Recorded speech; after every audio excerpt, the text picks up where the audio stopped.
Jørgen og Lone nyder en velfortjent ferie sammen med ungerne, langt fra travle lederjob og de krav, der følger med.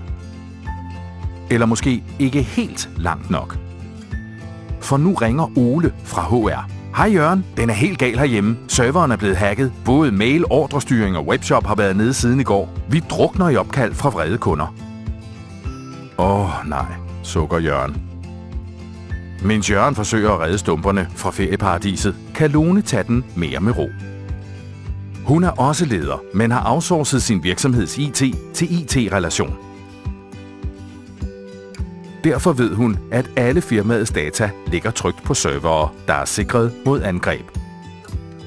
Og så ved hun, at hendes månedlige IT-udgifter ikke kun dækker én IT-ansvarlig, der skal være blæksprutten, som skal overkomme det hele 24/7.